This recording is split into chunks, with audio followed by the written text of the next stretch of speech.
your hands on top of your head. Well, I didn't. Now!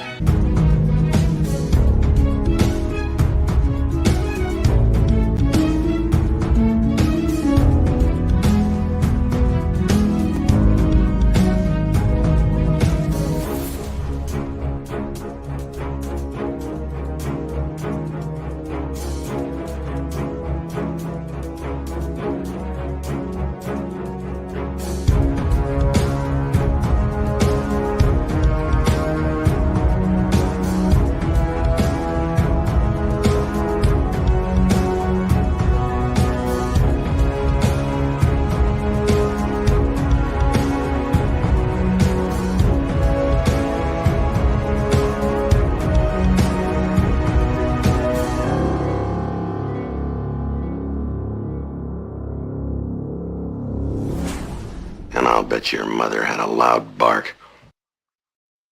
Good morning. This is Morning Coffee with the Chief. I'm your host, Patrick Jordan, here on Gerry, right? This is a Pop Culture Minefield. And we are here with you again. We're going to do a fantastic show called Taxi Driver. Now, one of my guests is not shown up yet. He was actually worked as a cameraman, or actually in the old cameras, they had the cameraman and then they had the side seat that looked through the lens to make sure the picture was right. That's what he did on this movie and one of the other movies we're going to talk about that he was involved in called Taxi Driver. He had written a book, but he hasn't shown up yet. So we're going to plow ahead anyways. But I happen to have the owner of the channel, Gerry, on today. And so, Gerry, how you doing today? First of all, have you seen my other show? I noticed you've been commenting and looking at my other show on that's Briefing with the Chief, where I talk about politics, news, and public policy. What'd you think of that? Have you seen it yet? Yes, I have. And look, I told you need to run for office. I absolutely agree with you wholeheartedly on pretty much everything you say. I haven't heard anything yet you said I didn't wholeheartedly agree with. And that's kind of unusual. And, you know, and you got to remember, I'm a huge supporter of our men and women in blue. Okay. But I'm worried about all of the good cops leaving right now and getting stuck with these asshole they're lefties that work within law enforcement that are quick to become jackboots in law enforcement. And we need guys that are a little more reserved and you know, I don't want to say conservative as in political conservative, but conservative thinking. Yeah. You know, holding back a little bit and in charge. And boy, you know, what's going on in Canada scares me. And you are one of those people that could make a difference today. And that's just how I feel.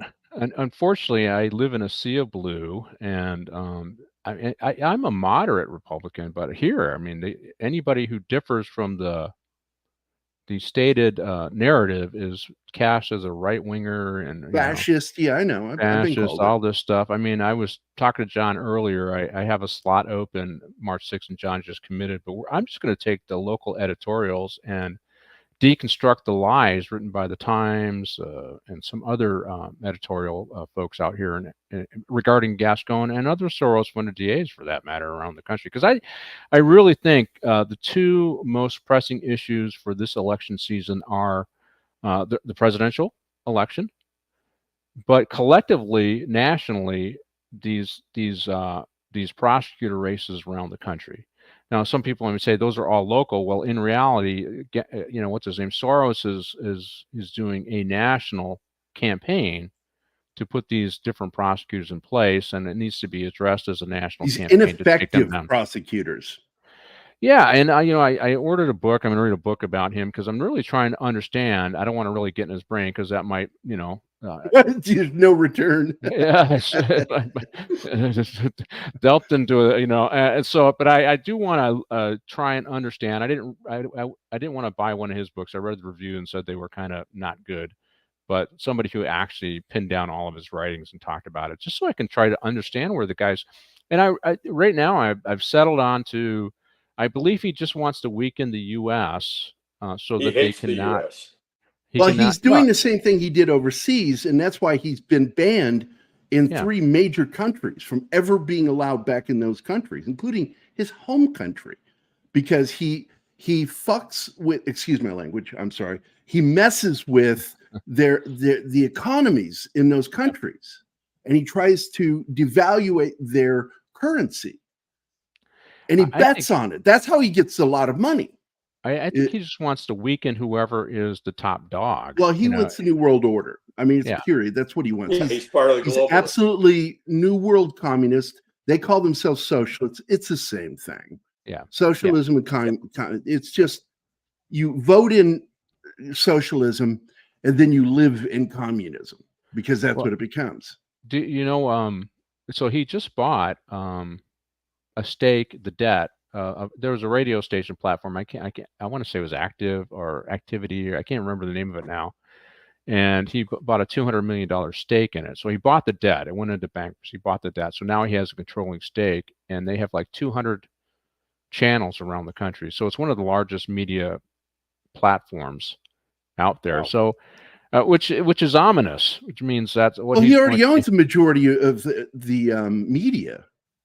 Well, now he owns them directly, because I have a feeling, a lot of us online content producers is something he'd like to control and or get rid of.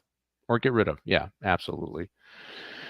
Well, I appreciate you joining us today, Gerry. Since my guest hasn't shown up, he was going to be Alex Hirschfeld. Maybe I can get him on in the future. And he actually did this movie as part of his legacy, I guess, as a cinematographer and a cameraman, was Taxi Driver. But he also did the movie. I don't know if you ever got a chance to watch this movie, Gerry. It's called The Incident. You want to throw that graphic? Oh yeah, I know the film. And one of the things, and John was on the show when I did that show. And this was his dad actually was the cinematographer on this particular show, and this guy's got a book out. The Cameraman, his journey as a cameraman. There's his book. Yeah, I saw that in your email. Yeah, so but this was is that Jamie Lee Curtis? Yes. Yes, it is. So it looks like he had some love interest as well, because that's him there. He didn't make the show, so I don't know why I'm marketing his book, but I guess I'm just being nice. Anyways, he was on The Incident. We had The Incident, and the interesting thing about that, and since you saw the movie and John helped to review the movie, everybody's seen the movie here. Once they got on that train car, the interesting part of it was the tension that they were able to create, right, through the filmmaking, and the fact that they had to do it in a small space that whole time. It was like a stage play. Yeah, and it was. And obviously they had to cut and then do this scene and do that scene, and then everybody else is being targeted. But what I really liked about that movie was that there was so much tension that they were able to create, that his dad, Gerald Hirschfeld, he goes by Gerry, so it spells his name the same way. No, it spells it with a J sometimes, Jearra. But he was the cinematographer, and his son Alex worked on that film. That's why we were going to talk about it. But I really liked that film. John saw it. John, you liked that film, remember? And I didn't have my political outlet, and so one of the reasons. So now I got this show, Briefing with Chief. I could talk all politics, but I use that film to talk about the Daniel Penny situation in New York, the Jordan Neely, because in this film, The Incident, it was Bo Bridges was a soldier who stopped these thugs from terrorizing people, and that's what Daniel Penny did in New York. So, and it's because this is one of the films that pops into my head with Vindicated, because in the book I directly refer to Bernie Goetz in my writing. Yeah. I remember him. And in fact, let's see if I can pull this up for you, because I do have to go here in a couple of minutes. I wish I could stay for the whole show, but my doctor's appointment is at 10:40, and I need at least 15 minutes to get there on time. So, but there is this crud. My computer has stopped showing thumbnails when I go to look for files on my computer. It's ridiculous. So what I'm going to do is I'm going to open up Twitter and show you through Twitter, share the image. And because my editor, I don't know if you know Script Doctor or not, he is a screenwriter that works in Hollywood that is really a close friend of mine.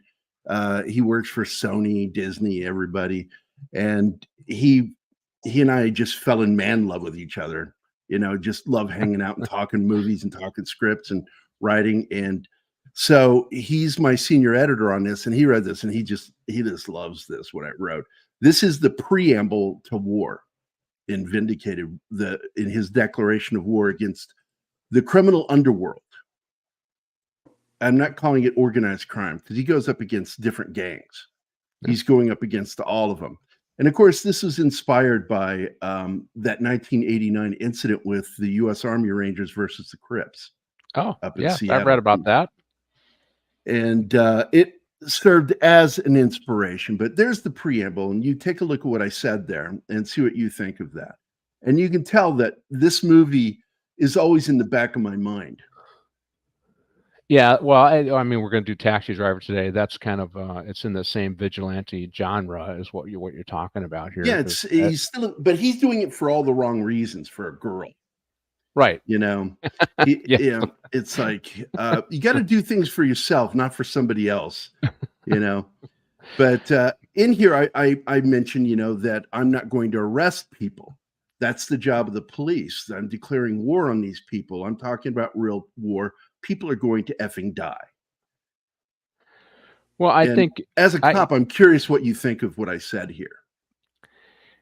Well, as a cop for 38 years, I want to take the guys and put them in jail, but I understand the sentiment. I will say, and I don't know if it's in your character development, that people also want to feel like they've accomplished something. And in Taxi Driver, we have a guy whose life is as a taxi driver, and I'm sure he's feeling a little unfulfilled and unhappy, and he's going to do something about all these, as he says, at hookers and this and that, and he wants to do something. He wants to actually have an impact, and that is part of the makeup of somebody who a person of action, so to speak, who wants to get something done. Just showing up every day and doing the job and going home isn't doing it for a lot of these guys who identify, I guess, as vigilante. So I imagine that would be, I got my leg shot off. I think that's what, the guy, your guy is injured, right? But that doesn't mean I can't use my skill sets for the positive. That is just as much for the community as it is for himself, is the way I see this.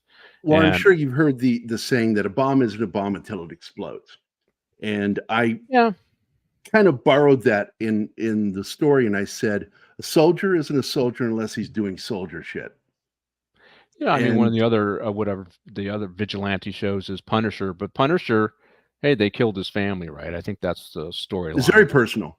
Yeah, it's personal. So, for this, maybe it's personal that he's injured in war, but he's still because even as a cop, there's a certain amount of satisfaction, even though you're getting a paycheck, it's a job. There is satisfaction in what you do, and there's memories you have because you felt good about what you did. Right. I wouldn't say actually killing people is one of those things you feel good about. It's saving the baby not breathing, or comforting. In my one, because he rescues 2 girls that were kidnapped and taken into the sex trade. Slasher. So Slasher, thanks for joining us. And yes, Are You Talking to Me is the classic line that we're going. Are you talking to me? I don't see no one else here. Became part of our pop culture, right? Lexicon. That's right. Absolutely. Are you talking to me? I've always wondered, did you look into it as far as where his inspirations were for this movie? That's what I was hoping to have Alex on. He talked about it on another podcast and was recommended to me. And he said that Robert De Niro just ad-libbed that line. I mean, the inspiration for the character and everything. Oh, Robert De Niro? No, by the director, Scorsese. No, I did not get into that. I was going to actually I was always curious what inspired this story, because so often with guys like him, it ends up being an anti-something sentiment. Brian De Palma's the same way. Yeah, Scorsese, I think he wanted to tell a psychological thriller stories. I think what came out, I didn't push on his exact inspiration because I was going to talk more about blocking and cinematography if this guy came on, but and then just as I always do, the social conditions that lead to it, right? Because those are the things that he talks about in the movies. Because we do talk about how culture influences the movies, how movies influence culture, and in this case, having done multiple movies about New York in the 70s, Whether it was Fort Apache, The Bronx. I'm trying to remember the last one I did, John. I think I had you on. He did this one after he did Mean Streets, right? Yeah, Mean Streets and earlier. Yeah. I did one with Ralph Ornelas, the 7-Ups, and I did Warriors. I love that movie. I did the Warriors and we talked about another classic film. And in the Warriors, it was interesting because they said, yeah, you didn't have to do much prop setup. That's what New York looked like at the time. Same with Fort Apache, The Bronx. Same with a lot of these other movies in the 70s when New York was pretty much on its knees. I think that's why I like The Incident. That's why the violence on the subway is starting to rise in the late 60s, early 70s. That's why you're able to do these movies where people fear just going out in public, where public square is fearful. Fort Apache, by the way, I went to see that with my dad in the movie theater. That was a great film. And that was an early film for Danny Aiello, if not his first film. Yeah, he tosses the guy off the roof. Because he's the guy that throws him off the roof. Yeah. You get these A, B, and C stories going on in that movie that I love the way they played it back and forth. The C story is the prostitute with the razor blade thing, which was crazy. Yeah, yes, Shasterfield. Yes, Jody was 12 years old when she played the child Hooker. Prostitute. Yeah. So I gotta go, guys. I hate missing the show because this is going to be fun. I hope you guys have a great show, and thanks for letting me hang out with you for a few minutes. All right, yeah, we'll talk to you later, and good luck with your doctor's appointment. Yeah, if you don't hear from me again, the doctor murdered me. He's going to check. They're going to check and see if he has a spine. I'm saying no, but they're saying no. I'm spineless. I'll see you guys later. See you later. Have a good show. Bye, guys. Well, thanks for being patient. I do want to thank the folks that are joining us today. Penny, thank you for arriving. Slasher and Dragon, hey, thanks for coming and checking out the show. Unfortunately, our cinematographer, who got 2 emails and said he's all for it, didn't make it. Maybe he got the time wrong because I think he's in a different time zone. But we're going to plow ahead with the movie Taxi Driver with our guest John Baylis. And John, let me.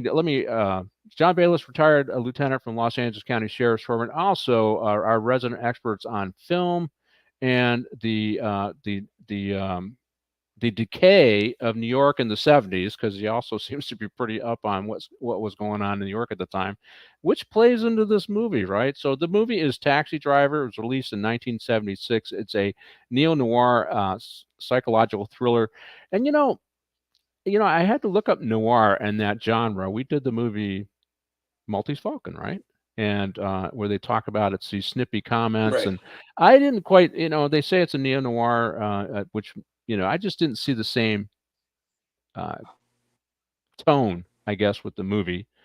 It was more of a depressing movie, and even though the Maltese Falcon was about murder, I think Humphrey Bogart made it kind of an upbeat, entertaining kind of movie with his little quips, right, and his comments. Well, I think it would have been great if the cinematographer was here, because basically the daytime scenes are one thing, but the nighttime scenes are very film noir, and they do a lot with the steam coming out from the bottom of the underneath the streets.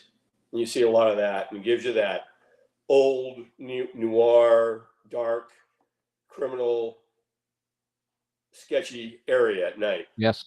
A lot of that well, stuff. we got a comment. Love the film. Getting a glimpse of New York City of that era is like looking into a different dimension. How much it changed since then. Yeah, that's true, but it's unfortunately it's sliding back in that way to some level of decay.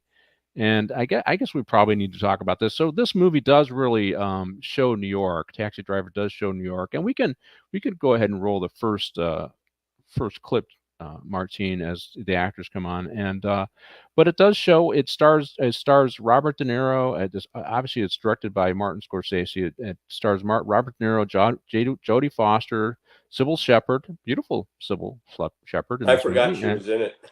Yeah, Harvey Keitel, which I always love him as an actor, and it was, and his platform shoes that he was wearing, which we could talk about a little bit later. But it's Peter Boyle, who played in Young Frankenstein, which is interesting. Alex Hirschfeld, the guy that was cinematographer, his dad was the cinematographer Young Frankenstein, and I was going to tell him I had to watch it like 20 times because that was my ex-wife's favorite movie. And after about the third time, I really didn't want to watch it, So, but his It was dad, hilarious, but I love some of the stuff that happened in Young Frankenstein. But yeah, I can't watch it again. But well, it, it's like, it was she would watch it every year or a couple times a year, and I'm like, okay, I don't want to. All right, I'd rather do something other than watch that movie. Now I don't want to watch it at all because it was her favorite movie, and and you know plus, how that goes. Peter Boyle played, and everyone loved Raymond. Yeah, you know how that goes. And so we got Leonard Harris and Albert Brooks in the movie. Albert plays, I think he plays Tom. I had to look him up. I go, all right, which guy is that? He's the guy in And the voting yeah, he was that part worked of with. that. And the interesting thing, so I guess we need to get into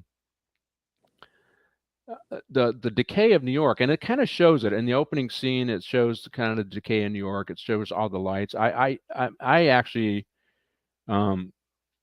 saw it as part of Broadway. Broadway was peep shows and dirty movie. Now it's the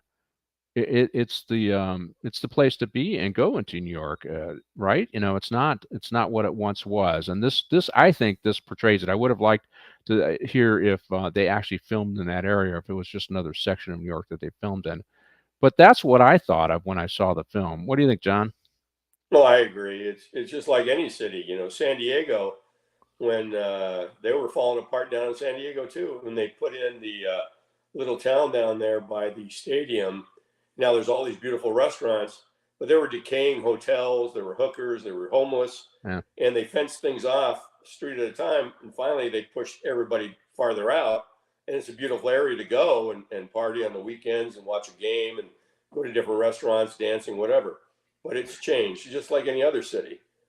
And it's interesting. It's like, I'm getting my outlet on my other show, Briefing with Chief on KGRA Radio. You can catch me on Rumble at let's see, 2 p.m. Eastern or Pacific Standard Time on Wednesday, so tomorrow. But I get to talk a little bit of politics there. But what we're seeing with this film is the decay in the city, and then you saw the improvement under good policing and good policies with Giuliani and others, America's mayor, Rudy Giuliani. And regardless of what you think of him now, at the time, we needed a tough mayor that would clean up the city of New York, and he did. But it's heading back in that direction. And I go down to San Diego frequently because, Father John is down there. You met Father John. Oh yeah. And he's retired down there, and I go visit them. I'm going to go out there for St. Patrick's Day. And you know what? It's going back. A lot more homeless people in the Gas Lab district outside of Petco Stadium in San Diego. Are you kidding me? No, it's I am careful to pick and choose what Irish pub I go to just to stay away from it. In fact, I've been going to one that is more downtown than in the Gas Lamp area because it's just not as bad, right? And What was it, McGillicuddy's or something like that? And no, I think I'm trying to remember the one I go to. It's you wouldn't guess by looking at the name. You have to look up the name, but the old sod or something like that. Ye old sod or something like that. Mhm. And but they always have Irish music and they have corned beef and cabbage, so it's a perfect place to go on St. Patrick's Day. Well, it's sad to hear that it's going back. Yeah, and that's what's happening everywhere. It's funny. I was listening to a podcast. I actually did a show, a defense of the broken windows theory with Todd Rogers, and I was doing some research. And the Manhattan Institute does a podcast, and they talked about how they're pushing their cops to be more proactive again, and they had a whole generation that did not know or understand broken windows or community policing, and they have to actually teach them how to be proactive, how to do proactive police work, because all of the folks are leaving. Isn't that crazy? So, anyways, New York was on its knees in the 70s. I think Maryland, it was almost bankrupt in 1975.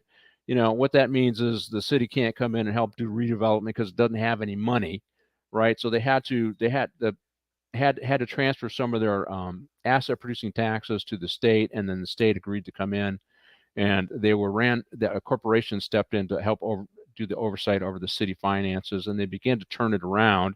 When you do that, then, because what they did is they laid off 40,000 municipal workers. I had this discussion when I did the movie Warriors with Ralph Ellis, and he said, yeah, it was really bad, like abandoned cars, because if you lay out 40,000 employees, they don't they don't, it takes them months to get to the abandoned car.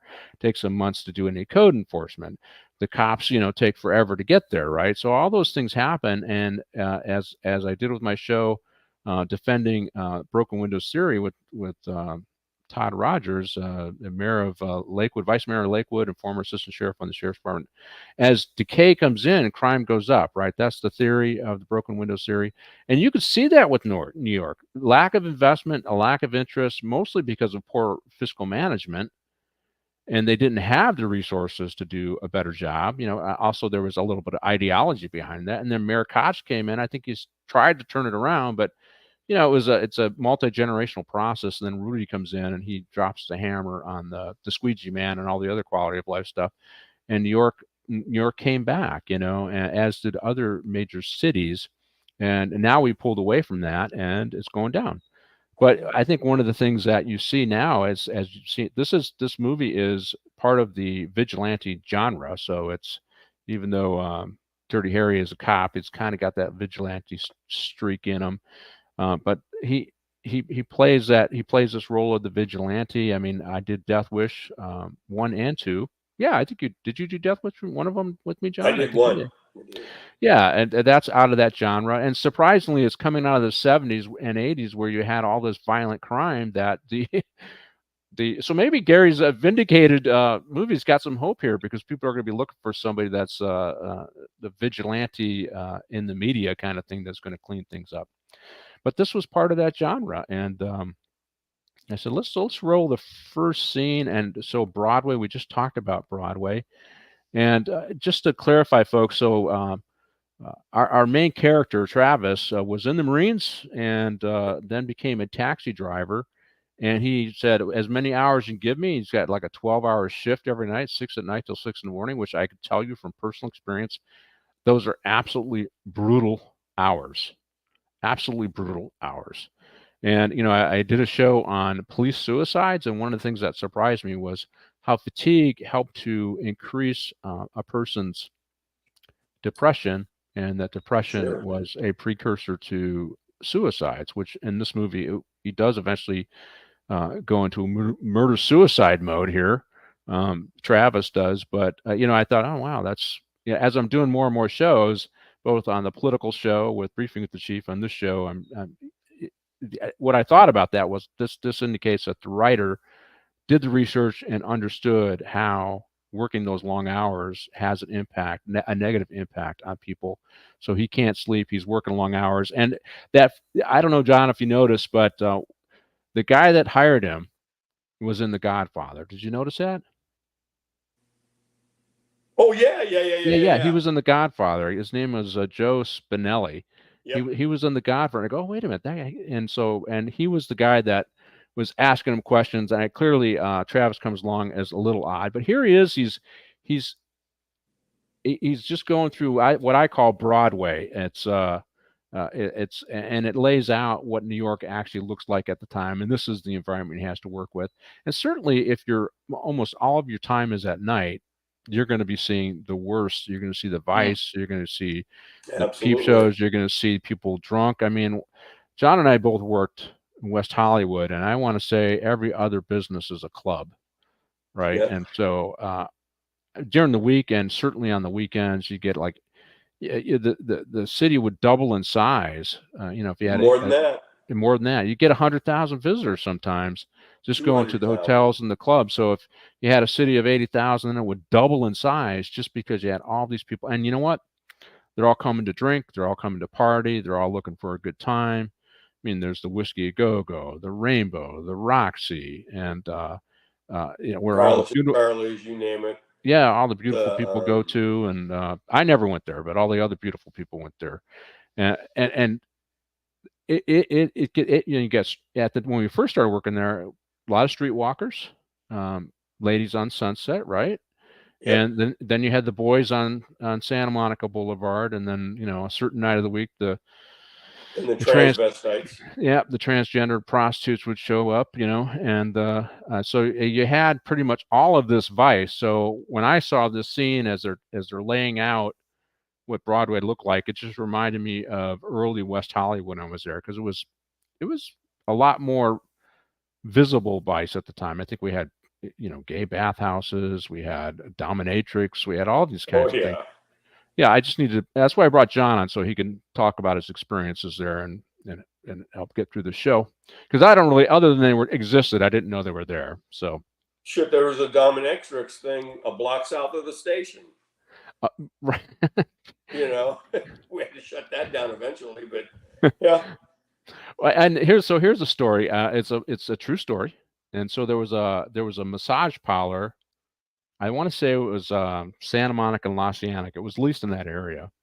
And the admin vice people came down, and they were sending their guys in there. They were gathering intelligence, and it was owned. The massage parlor was owned by the dean of a business school for my alma mater, Cal State Northridge. Do you remember that story, John? Amazing. So here is somebody who's supposed to be a pillar of the community, who owns a massage parlor in the city of West Hollywood, and he's teaching business classes. You got to watch your overhead. Watch the bottom line. Make sure you're getting the money for those happy endings. I mean, I don't know how he runs that, but he was the dean of the business school of a local business, and Cal State Northridge got about 20,000 students. It's a big regional college. It's one of the better Cal States in the system. Yep. And this guy is and so when I see all these, somebody's making money off all this vice, just like that dean was. So, so anyways, let's see, we got, the driver reminds me a lot of Rorschach. I don't know who that, Rorschach, and the view of the world is wanting to flood it and wash. Yeah, you know what? Flood it and wash it away. And his inner thoughts on the Watchmen. You know what? John, you want to comment on it then? You know what he's talking about? Yeah, Rorschach. That's the little guy with the mask, the little guy who was played by Jackie Earl Haley. Huh. Yeah. Okay. I remember that part. Yep. That's kind of true. Yeah. Well, what I think is, as when I did Death Wish, we've done Death Wish Tues, then we've done, Dirty Harry in San Francisco, and then a lot of New York stories. This decay was part of the story, right? The decay, and then how it impacts people, because that's what sociology is how are individuals impacted by group behaviors, and how are groups impacted by individual behavior, all that stuff. And then here it plays out in the movie. And I think the Broken Windows theory is validated. The more decay you have, the more vice you have, and you can see it in this movie.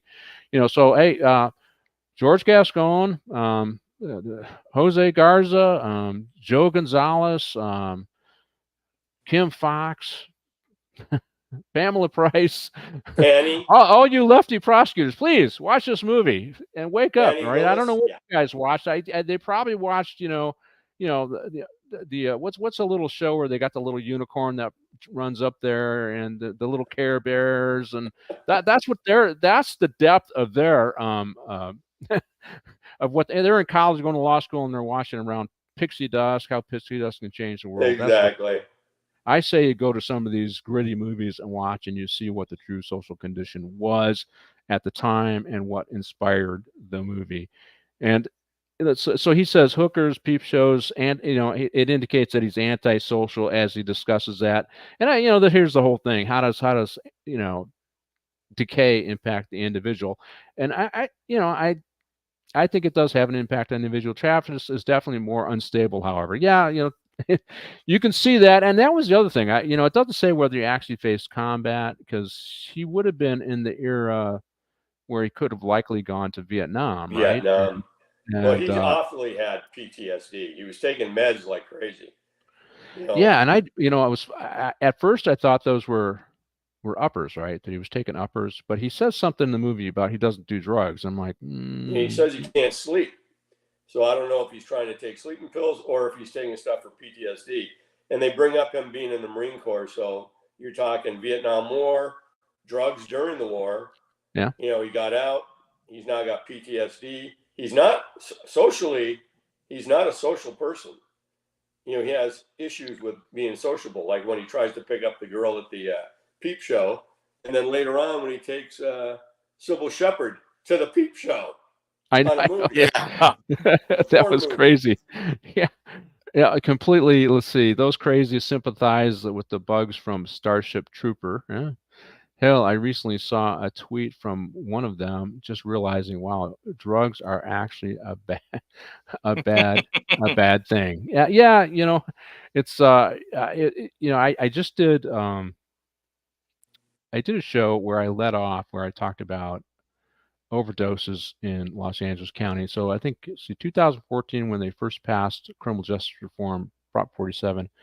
I think we had 1,600 and if I remember the number right, 96 overdoses due to illegal drugs. And by the time we hit 2022, it was 3,200 overdoses due to illegal narcotics, with fentanyl leading the way. Oh yeah, And that's big now. and I had somebody on my show, and I encourage you to go to the briefing with the chief. You can find him on KGRA. Just go to the shows and host tab and go to briefing with the chief, and you can find all the audio versions at the bottom.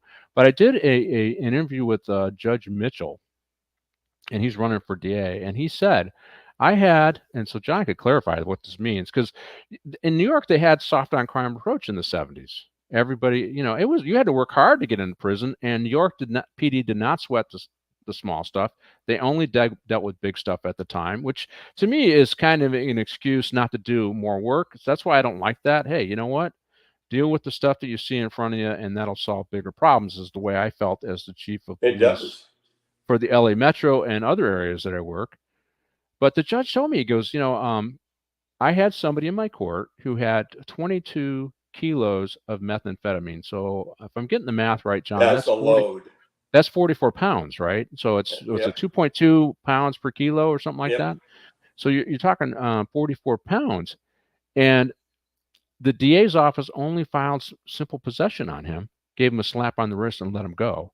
He says they refused to charge the weight enhancement, which means that guy gets out. Because I was making the correlation, I led with that, and then the judge came in and he talked about it. I go, so when Gascon says he's holding dealers accountable, one, he's not, and two, when you don't enforce the drug laws, you see this escalation of death just by suicide. And I chose suicide because it doesn't necessarily, not suicide, overdoses, because it doesn't really have a nexus to how good or bad the police are, bad cops. It's like, okay, if we're going treatment, then we're putting a lot of energy in reducing overdose deaths, right? Boom.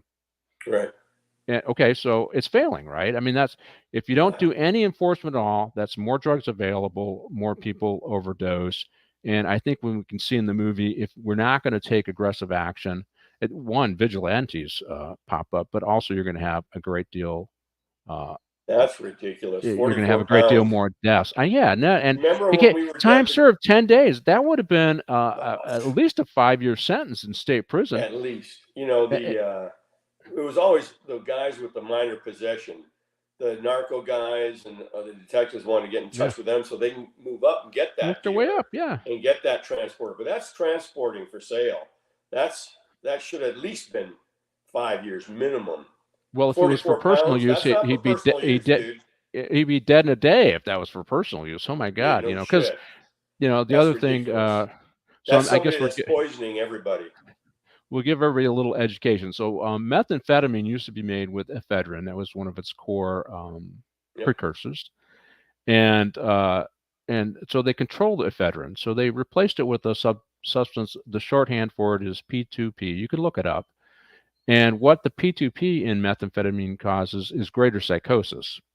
So the belief of what is going on with one of the beliefs, it's not just housing, as Gavin Newsom says and all the other idiots say. It's also about the more people taking methamphetamine with P2P causes psychosis, and they end up on the streets.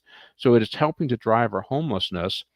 And don't take it from me. I mean, you can talk to the medical industry. You can find research online that shows that. So, all right, I'm doing my briefing with the chief show versus you're my right. I have morning personal coffee with knowledge the of chief, that, so. right?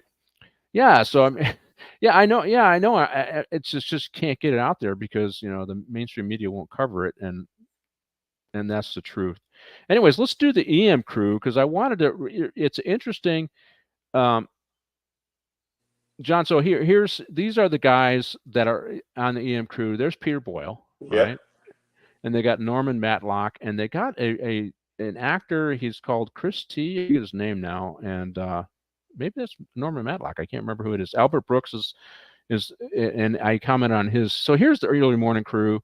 And, like any other shift, if you work in early mornings, you get to be a little tight. And I guess it's the same with taxi cabbies, Sure. right? They get tight and they want to eat together, want to socialize together. They're all experiencing the same drama, working late at night. I'm curious if there's a shift differential for working at night, because I sure as hell wouldn't want to work at night. But these guys are doing it. And if you see, I don't know if it was this scene, they pan over and you see a bunch of pimps also in the restaurant. And so you want to comment on Peter Boyle, John, and the whole scene that you Well, the saw whole here? thing there, they're trying to relate to each other, and he's kind of the outsider, new there, and trying to come in, and of course, Peter Boyle's like setting court. He's the guy that everybody listens to. They called him Wizard in it, because he knows everything. But yeah, that whole place, that coffee shop, it's filled with all the denizens of the evening. So you got your cabbies and you got your pimps.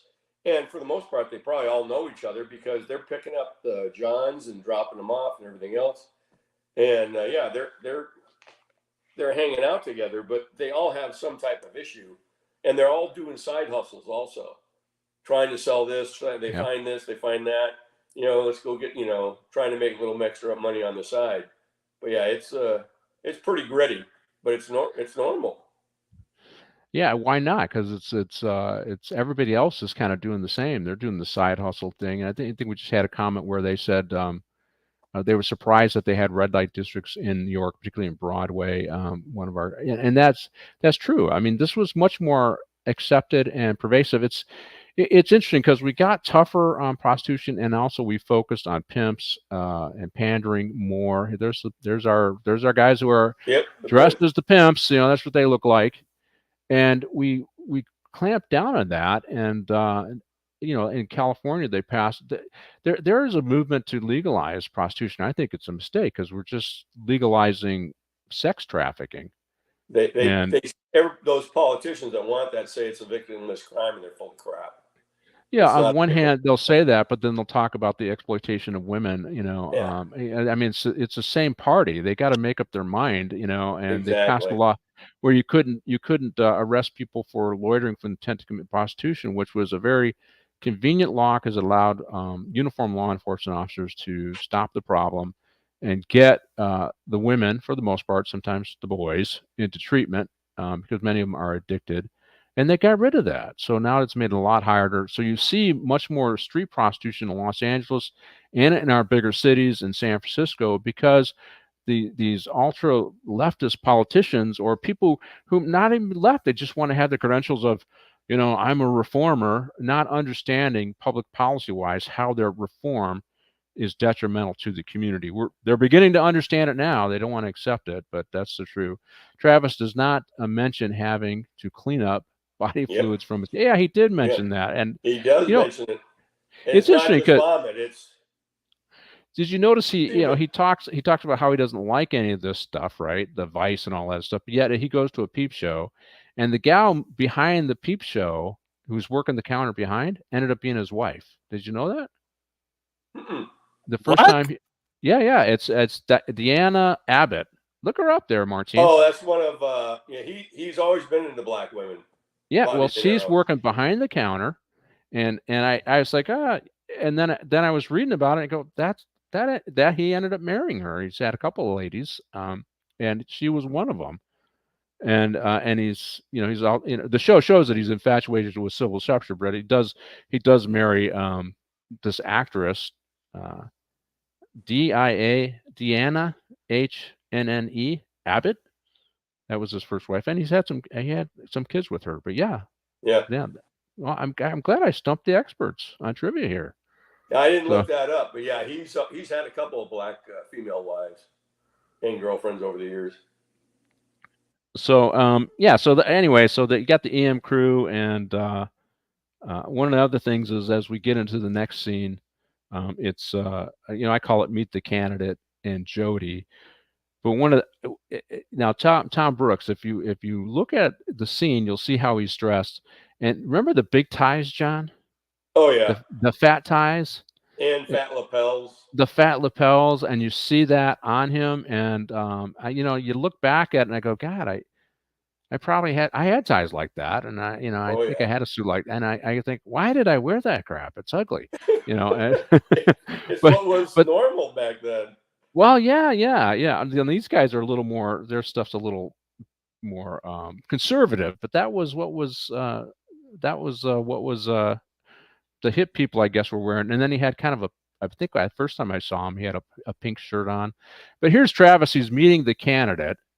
And the thing about this is he gives them his opinion about what he's. I think just because he's infatuated with Sybil Yeah. Shepherd that he likes this candidate. I mean, I don't think he really is into politics at all, other than everybody's failing in his mind. But he says, "Yeah, we just got to do something about the crime." Which, yeah, at least he's in tune to the fact that if you've carried that as a political issue at a time, you'd probably do well.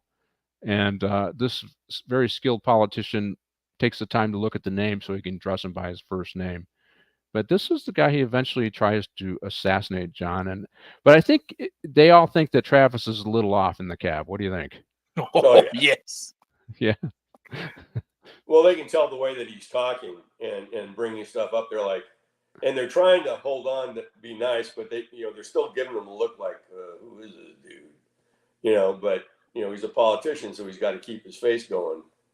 But yeah, they know he's whack.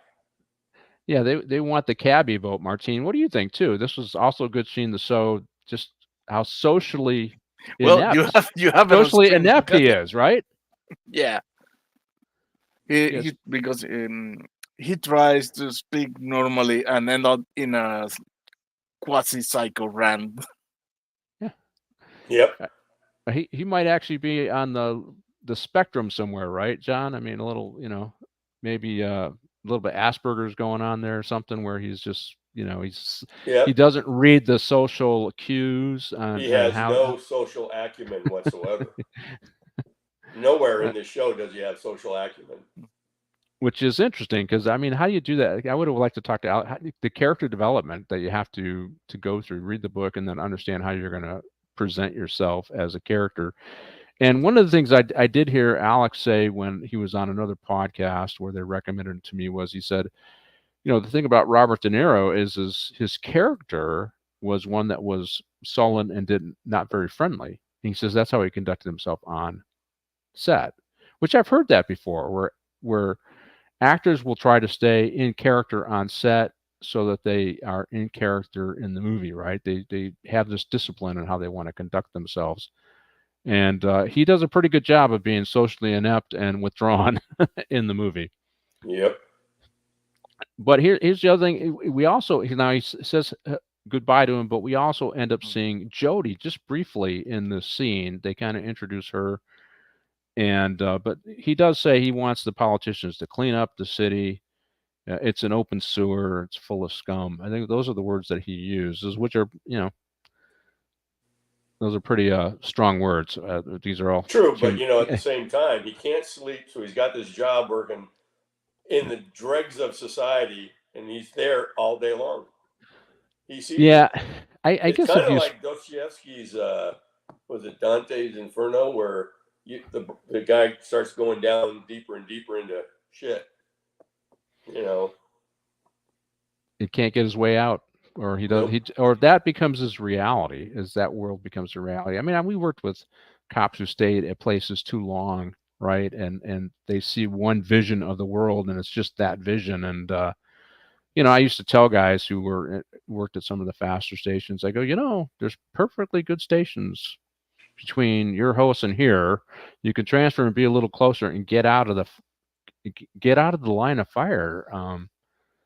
Because I had I don't know if Danny R. Smith, I had him on my show, and he worked all the fast places. He worked Firestone and then he went to Homicide, and it ended up having a pretty bad impact on him. He had pretty severe post-traumatic stress. And I said, I watched my dad work at the city of Detroit, which was, I don't know, it was murder capital. It was in the top 10 for murders for the entire time he was on there for 37 years. So he had a lot of stories, and I saw him suffer with that, and so when I joined the sheriff's department, I would do it in doses, a couple of years, then move closer to home to a nicer neighborhood, then go back in if I had to. But there are guys who just stayed in those cultures or those places where violence was much more prevalent on a day-to-day basis. It's that adrenaline, and it's, even though you hate what you see, it's a, I don't want to say it's a kick, but it is an adrenaline shot every single day. Do you agree, John? Oh, absolutely. Absolutely. One thing I always did, and it actually bothered my ex-wife, is I left work at work. When I went home, I didn't talk about work. She wanted to talk about how was your day and what'd you do, and I'm like, it was just usual stuff. I just didn't want. I kept things separate. My kids, my wife, my dogs, that's my life. That's my job. And I kept it separate. And it actually bothered her because she was an office manager and later on became a deputy. And she wanted to talk about it all the time. And I didn't want to talk about it. That was my fault too. I should have been a better listener. But I wanted everything separate. Just folks, his dogs' names are George and Gavin, just to let you guys know. And You know what that is? Plausible deniability. That's what it is, buddy. And he loves them both. But he says the best thing that Gavin and George can do is what comes out the other end, right? Eating shit machines. Now my huskies, you're disrespecting my huskies. Look, now they're crying. They're laying on the floor asleep crying. So for people who are not from California or don't know what's going on, it's Gavin Newsom and George Gascon. So I had a joke before we started the show. I said, "Hey, John, is your dog's name George?" And so he took great offense, as he's done on the air here, because that's bringing down the species of dogs by calling them that name, right? So so I guess let's get on to our next scene. And that is going to be, let's see, what did I want to say on this one? It's Woman in the Window. Now, I thought I really wanted to ask about this scene because, when you're doing movies, like when we did The Maltese Falcon, you want to tell a story with just a handful of pictures, right? And so here it is, obviously a woman who's, into exhibitionism. I mean, standing in front of the thing, but and this crazy guy, gets in the taxi and he wants to go watch this woman in the window. Go ahead, John. That's Martin Scorsese, by the way. Yes. Oh, it is? Oh, yeah. All right, you got me on trivia. I didn't catch that. But what I liked about the scene is how he just frames it. His wife is cheating. He's got a 44 Magnum. This is what a 40 Magnum will do to your wife. And he's talking about how he wants to basically kill her in front of Travis, or do bad things to her. And I just the whole shooting of this to show, one, the betrayal, and two, the anger of the husband, and this is part of Travis's environment. What do you think, John, about the cinema and then of course, or he uses dark and dank, and of course the picture of the silhouette of the wife. She's getting laid by her boyfriend, and he's a sick motherfucker. This guy's out of it, and the way he's talking, he's actually, you can see he's bothering De Niro a little bit. Yeah. Travis is like, "Whoa, dude!" But then later on, in the next few scenes, when he's going looking for guns, he starts looking for the 44 Magnum that this guy told him about. Yeah. But that was a strange scene. Then the guy said, "Well, I'm not really going to kill her. I'm just kind of talking." But yeah, that's Martin Scorsese who did that part. Yeah, one of the things, and I don't remember when Son of Sam came in, but he used a 44 Magnum, I think, right? And it was interesting. So this show was in '76, and I think Dirty Harry came out in '77 or a little bit later than that. But 44 Magnum, powerful handgun, that kind of thing. So that the same. Hello, lady. How you doing? This is Jordan and Baylis here. That's correct. Thanks for joining us. But I just, the way he did the show, and of course her lover is a black guy, so they lay that out there as well as part of the. But one of the things that you notice with Travis, and it's interesting. I had a guy on my show from Chicago, my other show, and we were talking about it's a corrupt political machine there in Chicago, right? And they're fighting because Kim Foxx is not running again, and they're fighting to get a normal DA in there, and right. And so they got the machine's got the fix in. Their candidate is Clayton Harris, and the upstart other Democrat in the race is a female, O'Neill Burke, former judge. And of course they're attacking her, but it's like, you know, the thing about Chicago, it's been part of a political machine for 90 years, and they only know corruption, right? They only know that's what they know. Those are the power levels, is corruption, behind the scenes maneuvering, you know. Yeah, that goes back to the 30s. Yeah, but if you look in New York, this is all they knew too, right? This is what they knew. And whenever I do a show on policing in New York, you have to remember that they came up in a corrupt environment, and every generation the goal is to be improving, whereas Chicago doesn't seem to have improved. New York seemed to at least got to a point of success. Now there seem to be going back down. We saw this you know, no matter what you think of Trump, that whole thing on this $400 million thing is shameful, what they did. Just going after them for, you know, I mean, everybody got paid back. You don't have any victims. This is ridiculous. It's just a process error that they're going to charge $500 million for. So, I mean, you don't I'm not a huge fan of Trump's stick, but I have to tell you, when I see the judgment like that, it's like, it never should have gone to trial, period. Should have gone to trial.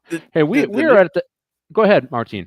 The biggest problem is not that he went to trial. The problem is he didn't get to trial. A judge just said, no, he's guilty. There is no need for a trial. He's guilty. I think he's guilty. What does that mean? And exactly. The judgment was specifically to make it difficult, because you have to come up with cash. You do need, so he has to come up with $500 million just to appeal. And that judge did that to make it difficult for him to appeal and costly for him to appeal. Because if your loss is zero, why are you charging the guy $500 million? You're doing it because it's a vindictiveness, and that is not what our jurisprudence is all about.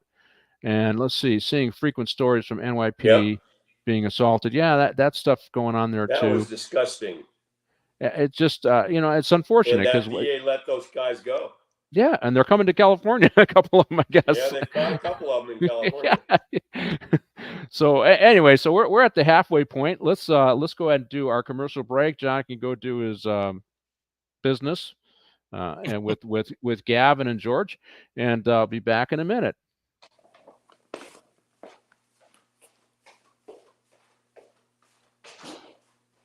Meet the Seattle Vigilante.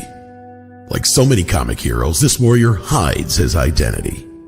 But his identity isn't the only secret he has to keep. After grievous wounds received during combat, Tier 1 operator John Russell begins to recover and comes to terms with his new reality of being an amputee. And as he learns how to use his new prosthetic limb, he finds himself caught up in the bureaucratic red tape that too many wounded veterans experience, the exhausting medboard process. Out of sheer frustration, John takes it out on the criminal scum of the city. But when reality kicks in, John realizes he started something that's having an impact on the greater world around him, and thus has to reevaluate his motives. And moreover, just how far is John willing to go to finish this war he's declared against the criminals in Seattle? And will he even survive? From the creator of IDW's award-winning graphic novel Code Word Geronimo comes a new story about a different kind of warrior, Vindicated Inc., the first of its kind disabled veteran action hero comic. The Vindicated Inc. graphic novel crowdfunding campaign on fundmycomic.com is provided in the description of this video. We hope you become a contributor. Please share this link. Thank you.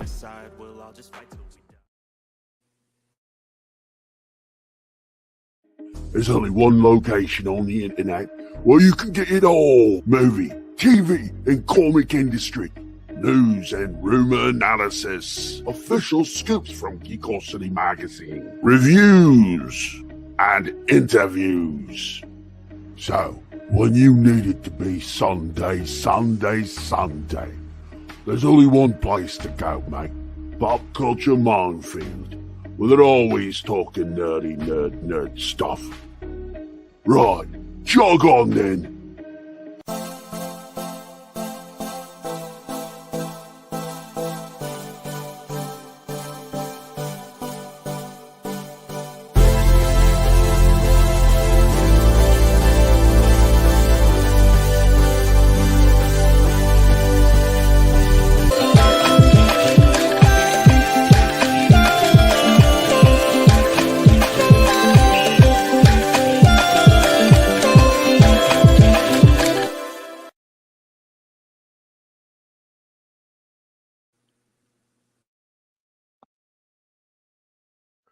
Welcome back to Morning Coffee with the Chief. I'm your host, Patrick Jordan, here on Pop Culture Minefield. You know, you can catch us every Tuesday at 8 a.m. Pacific Standard Time on YouTube or Rumble. That's Pop Culture Minefield's YouTube or Rumble channel. And if you are watching the show and you have not become a subscriber, well, please do us a favor. Subscribe on YouTube and follow on Rumble.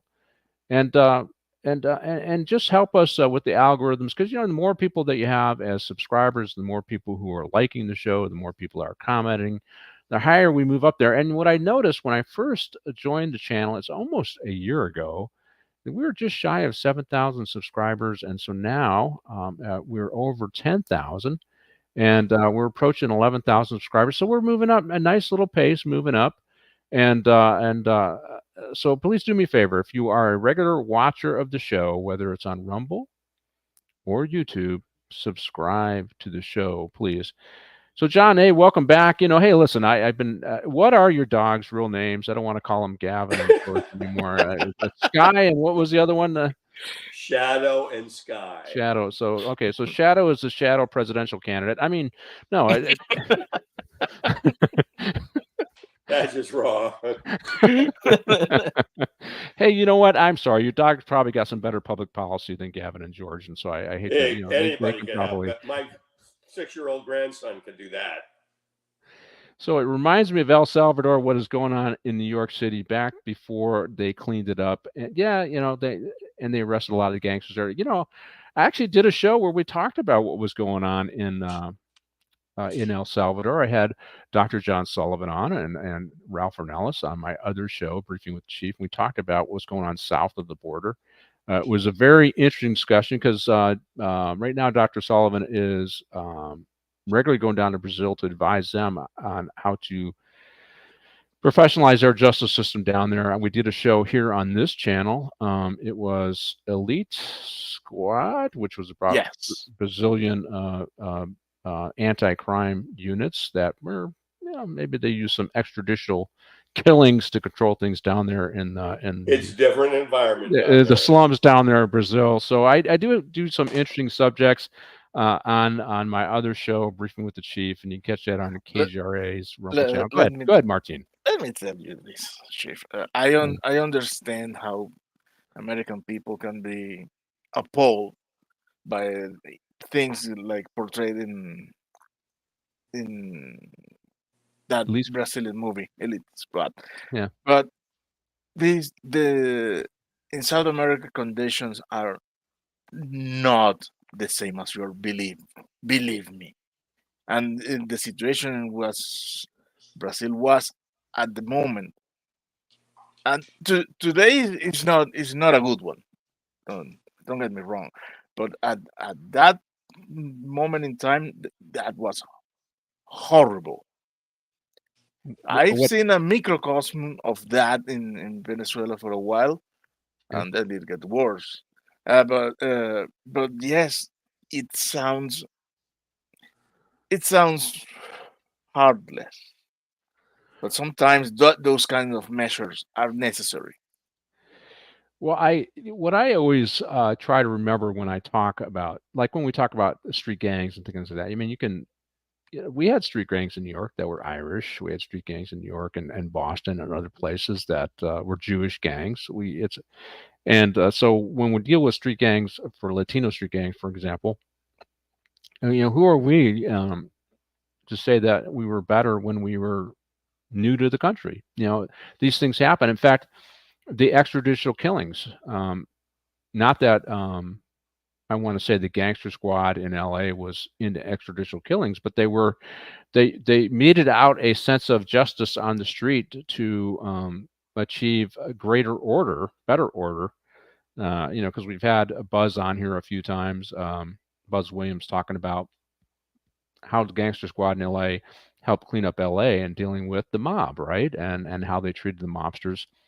So I don't get too judgmental about it because I'm not in the environment. That is the environment they have to operate in. And I don't want to say extrajudicial killings is the right thing to do or methods are the right thing to do, but I can at least understand them.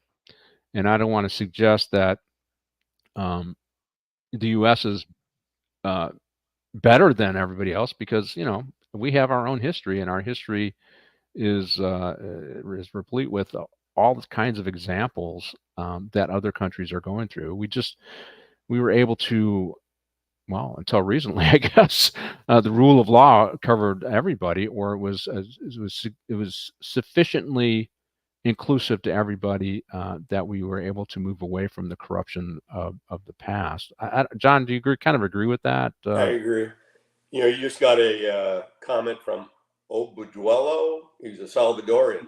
Yeah. And he thanks the Obdulio. president down there for killing some of the you got Yeah. the Mara Salvatrucha down there. Those people are stone cold killers. They have no conscience, no heart, no caring. All they is us or them.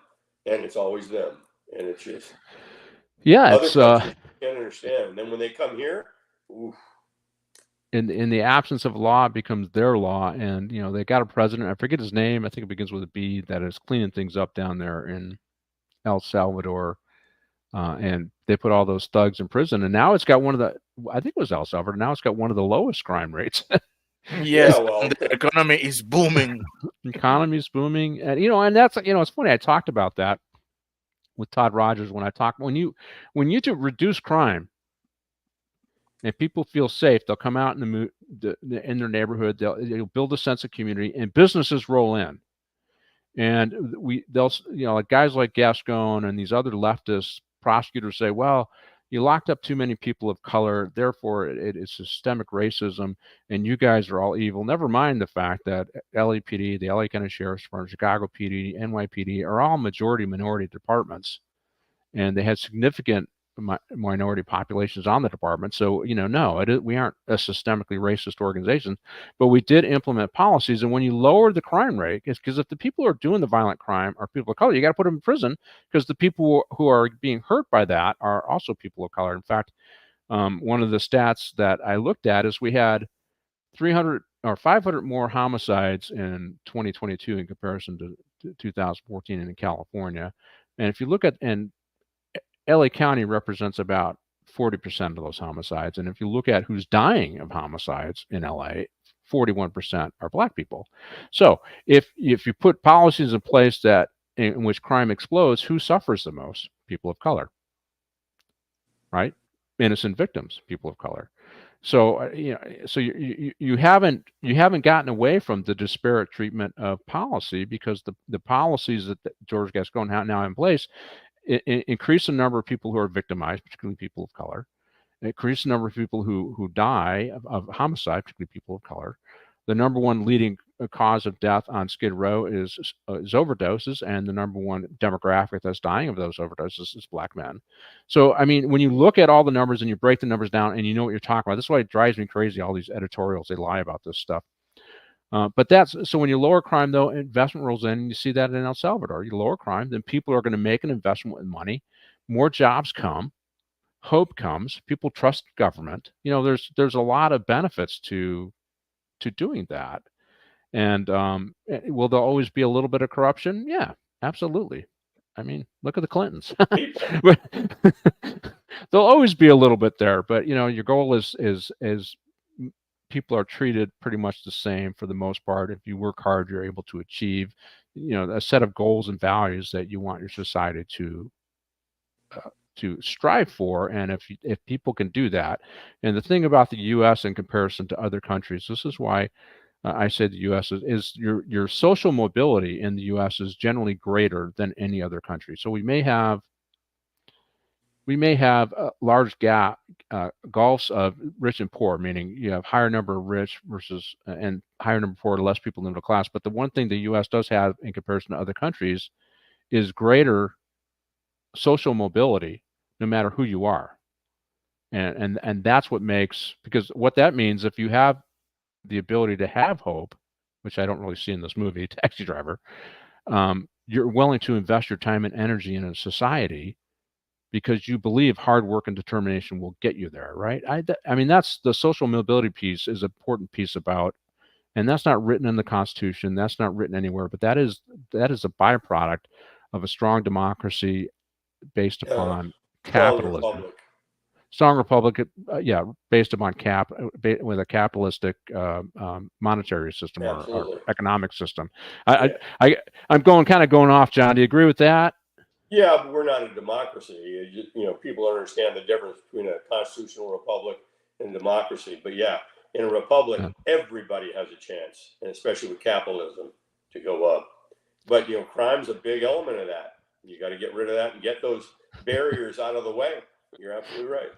Yeah, so I'm doing more politics on the show than I normally do. Lady, yes, we're going to make you look at the Clintons every chance you get. So Martine, so I mean, that was my explanation. I think when you make things fairer and people have hope and can move up, they're willing to invest more time and energy in their countries and their neighborhoods, and they trust their government a little bit more.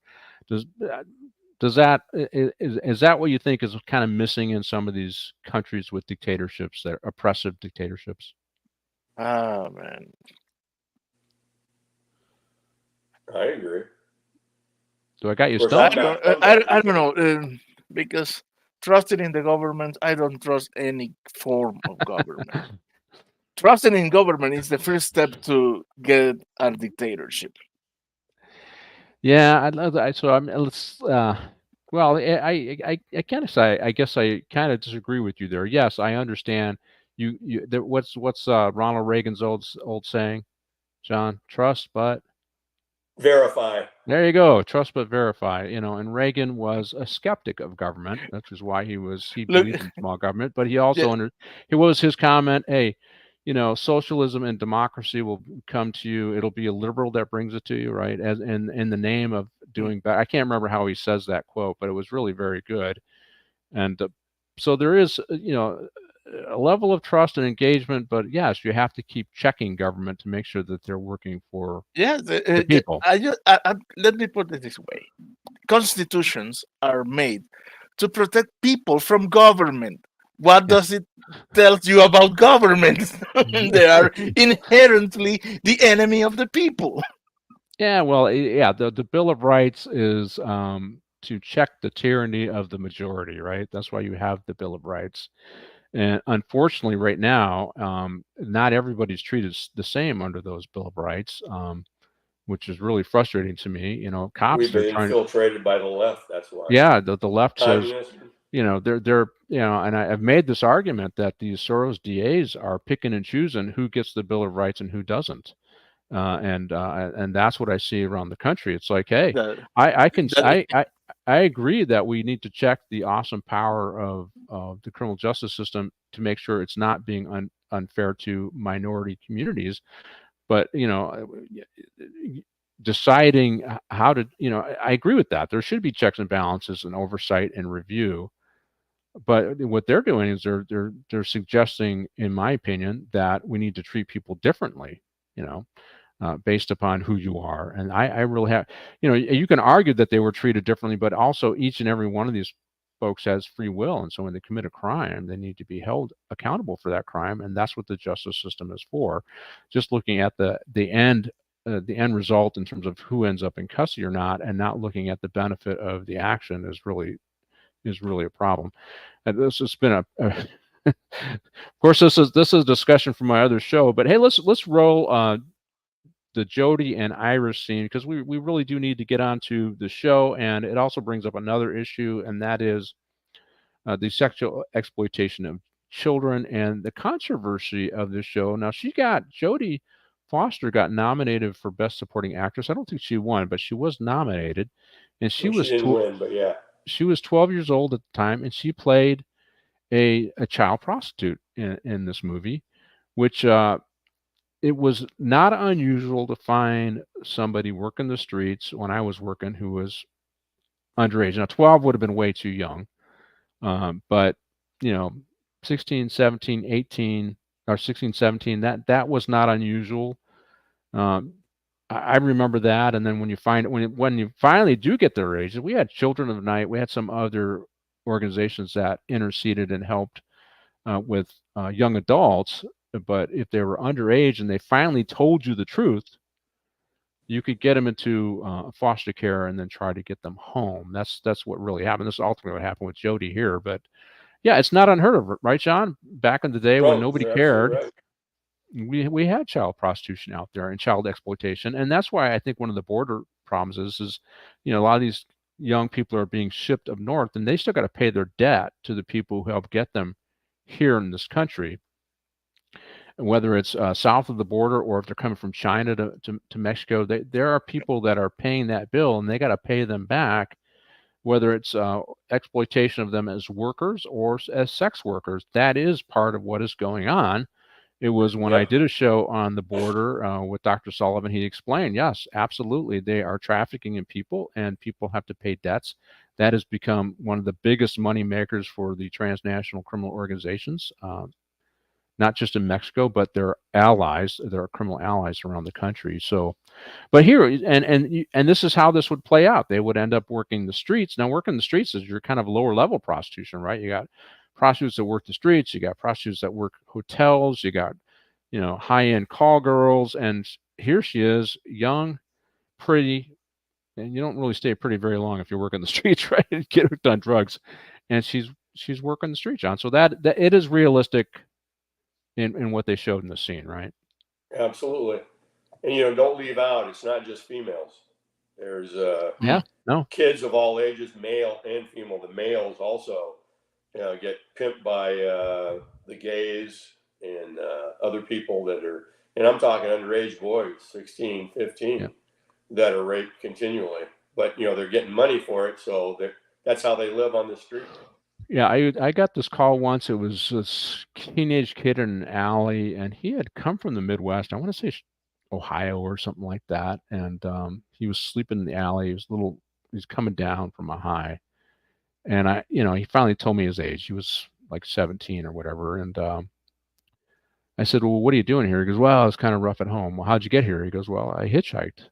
And I go, well, how'd you get money? He goes, well, I did sexual favors all the way. And he was working the streets there in West Hollywood. And I said, well, are you gay? He says, no, I'm not. But this is the only way I can make money. So, it is realistic, and it does happen. I think, what do we call the guys who were interested in boys? I think they had a name for them. Chicken hawk? Chicken hawk. That's the street slang for them. So, yeah, it does. It is boys and girls, and it is a lot of young people. And it's one of those things. I think there's a special place in hell for sex traffickers. That's my opinion. And I agree. I think we need to toughen up on them. But here's the other thing about Jodie Foster's got a pimp. It ends up being Sport and Harvey Keitel. And it's interesting because I didn't see a lot of pimps when I was working. They were there. I know they were there, but I didn't see a ton of them on Sunset. Did you see that, John? You started working West Hollywood a little bit before I did. They drive by every once in a while just to either collect or make sure everything's okay. But they stayed a couple blocks away normally. And I'd pull guys over and then you realize, okay, that's the pimp checking on his woman. But, it's kind of like one night, 81, LAPD was given marching orders to clean up Sunset. So they literally put all the hookers on Sunset Boulevard in LAPD's area, put them in marching formation and marched them to Crescent Heights. And we stopped them there and said, you ain't coming in our city. And they probably had 75 or 80 hookers. And they had to field interview card them all there and then let them go. We weren't letting them in our city. Yeah, they were just going to march them down to our jurisdiction and leave them there. And they didn't want to arrest anybody. They just want to march them down there and here, sheriffs can take care of them. No. So they must have had, the president must have been visiting, right? So they decided to do something. Probably. Something was happening. Yeah, something was happening in Hollywood. When China was coming out and had all the homeless removed and all the poop cleaned up in San Francisco. I was so in LA, John. I don't know if you noticed, but they had the Grammys, and Right. behind where they had the Grammys, they had this 22-story building, and every floor was tagged. Right, and so they had all this drama about it. It's been running. It's been going on since the Grammys. It's a couple weeks ago now, and they still did they did an article or a show on it last night, and basically every floor on each side has a different tag. And we had a very aggressive anti-graffiti team, very successful, received award-winning, international recognition. And but I gave a reporter a tip. I said, do me a favor, ask the DA's office if they filed and charged anybody with felony vandalism in the past 3 years that Gascon's been in office, because I suspect they have not. Because that's the other part of the story. When you don't prosecute, more of it rolls in. And so I took one of the names, one of the tagger names, and I ran it. And sure enough, he was arrested by the Cobra team 10 years ago, LASD Cobra team 10 years ago, this tagger with his moniker. And they had embraced the strategies that we had been using on transit. They had been trained by us, right? And I said, so LAP is spending money to protect the building from being tagged again. All the politicians have their panties in a bunch over this whole thing. And in reality, the method for dealing with it is there. It's the same people doing it that were doing it 10 years ago. They need to be punished. They need to be in prison, even if it is for tagging. And, if you don't own the canvas, it's not art. It's vandalism. Exactly. If you don't own the canvas, it's not art. So they can call themselves street artists all they want. If you don't own the canvas, it's blight and it's not art. So one of the things I wanted to bring up, John and Martine, is I noticed, well, and this is where I had the earlier conversation with Gerry, where I do think vigilantes, or at least in this case, Travis, he wanted to feel better about himself than what he was, right? He's journaling all the time, talking about what he's doing, and he writes a card to. Remember when he wrote the card to his mom and dad, and everything's great. He's talking about everything's great, and he's just grinding it out as a taxi driver. So probably everything's not great, at least in what he thinks he should be at, right? And I think this whole where he ends up being a vigilante, it's about his insecurities about where he's at in life and who he is, right? And you can see it as he journals through. I mean, I know this is probably a cinematic way of just giving his thoughts as I'm journaling and I'm reading my thoughts out. But in reality, it also shows that he was concerned with what people thought of him, and he's concerned with what he thinks of himself, which is what I think kind of drives him to eventually being a vigilante. I don't know if he felt that way about his journaling, and his card to his family, but I felt like he was trying to build himself up for a family. And don't worry about me, I'm doing fine, Mom. What do you think, John? Yeah, he also alluded in his last one that they may not hear from him again, meaning, the murder-suicide thing with the assassination that he wanted to do. So he was getting worse and worse. He was, then he cuts his hair in that mohawk, and he's going down deeper into that hole. He's just going deeper and deeper into despair. What do you think, Martine? Do you think, I think vigilantes partially do it because they're looking for some kind of affirmation about themselves, right? And from the public. What do you think? I wouldn't know about that. You wouldn't know? He doesn't have anything positive in his life. Yeah. His life. Whoops. Wait. Whoa. What? John just switched places. How'd that happen? I thought you did that. Did you do that? Yeah, no. He disconnected and reconnected instantly. So I didn't touch nothing. marvels of the modern world. He's in despair. Well, that's that pixie dust. Well, my opinion. This might sound a little different. I didn't see really him as a vigilante because he didn't have an exit plan, his exit plan was to kill himself after he liberated the girl. So Yep. I don't think but for me, I think he was more preoccupied with ending his misery, but Mhm. in In his using that like a freeing the girl is like I'm gonna do something of worth with my life before checking out. Because I a vigilante, he's planning to continue being alive and continue with Yeah. his vigilante activity. Well, part of that is like he was going to do the assassination. That was for Yeah, name yeah. recognition. And He didn't know what to do. He yeah, was jumping from one thing to another, and each one as crazier as the former. it's well, I think the long hours and the insomnia, as I said, that it does Oh cause yeah. people to disconnect from reality, and depression sets in, and they become more susceptible to uh, unhealthy thinking, I guess is probably what it. And well, he was deep in despair. He had no social skills. That's where he ruined his Mm. date with Sybil Shepherd, taking her to a porn movie. yeah, And so everything is hitting him. Everything. He yeah, finally meets this little girl, and he doesn't want to have sex with her when they send him up there.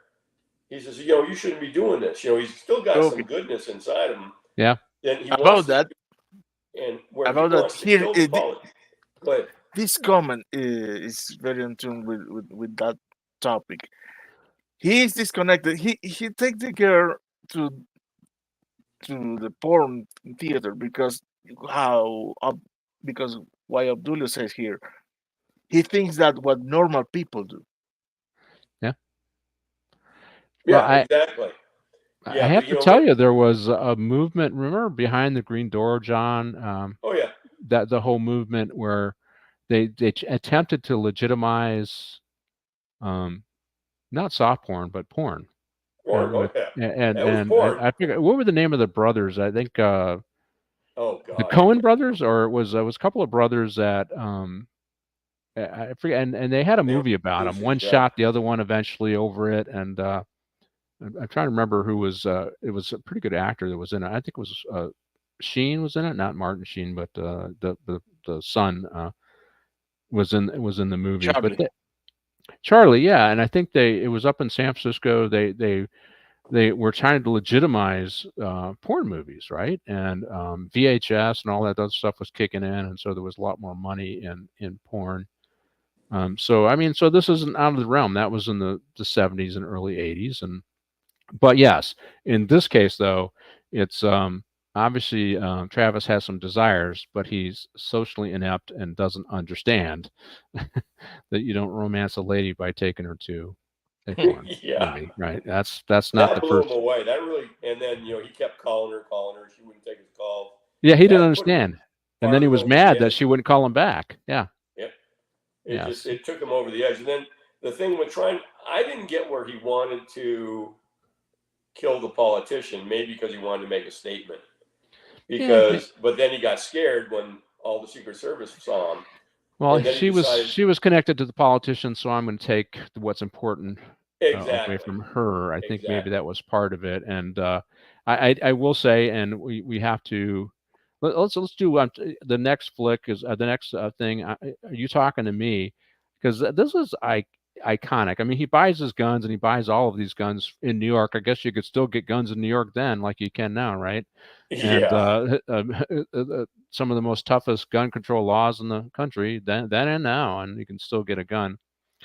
But Are You Talking to Me is iconic, this scene, and I watched like the cinematographer. I was going to ask him questions about this, and he said that Scorsese told De Niro, just go with it, just go with what's natural, and just keep filming.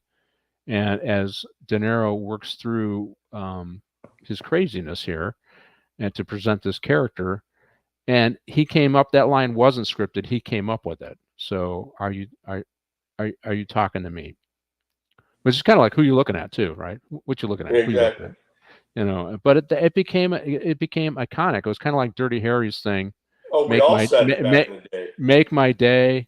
You looking at me? Make my day. And what was the other one? Dirty Harry one. He has This is the most powerful handgun in the world, 44 Do you Magnum. feel lucky, punk? Do you feel lucky, punk? Yeah, that's right. And so this is one of those, it became an iconic saying. One, the way De Niro said it too, where he's looking at the mirror and he's trying to look tough, right? How do I look tough? And he's been exercising, he's getting prepared for this, what he's going to do, which is first an assassination attempt and then ultimately something a little more brutal. Is taking out 3 guys. I think he ends up killing 3 guys. But the other thing I liked that I thought was really iconic about this scene, and I'll let you guys comment, is the slide gun. The gun that he put on the slide. He created the slide, and it was like a 32 or something like that. I mean, when did I see this? So I had seen this as a teenager. That was, wow, that's kind of cool. And it's unrealistic because it gets hung up on your sleeve. There's so many things that can go wrong with it, that if you need your gun now in your hand, that really isn't all that practical, but there's a cool factor to that. So, John, what do you think of both of those? Are you talking to me, both of them, as just ad-libbing that and as a cultural, a line, a pop culture line, and then that slide gun? I think that was pretty cool how he made it. You showed the steps where he's making it. Yeah. And I'm thinking, how the hell is that going to work? Well, it's movie, so it did work. But yeah, it was pretty neat. It was pretty cool. But yeah, and then, we all said those statements. When I was a kid and I saw this movie, like, you talking to me? Well, I don't see anybody else see it.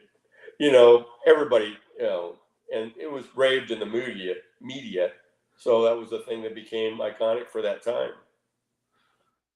But what yeah, do you think? Can tell, look at him laying there. I know. And it's funny. He's actually practicing what he does. And, this is what I tell people. I did have Todd Rogers on it. Todd is running a rogersdefense.com. So he teaches people how to shoot. He's got one of those screen things, the shoot, don't shoot things. And he teaches people, hey, how you doing? And thanks for joining us.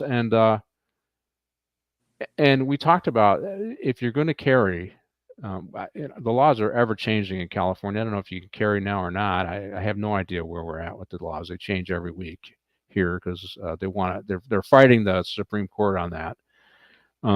But to make sure you go get the proper training. And what I noticed in this scene is he is training himself how to get down to the point where he's pulling the knife if he's in a fight, all of that stuff, everything, the slide gun, pulling the gun, getting ready, looking at how he's going to do it. He's visualizing how it's going to happen. All those things are things that you have to do to be effective. And I imagine he probably learned some of that in the Marine Corps.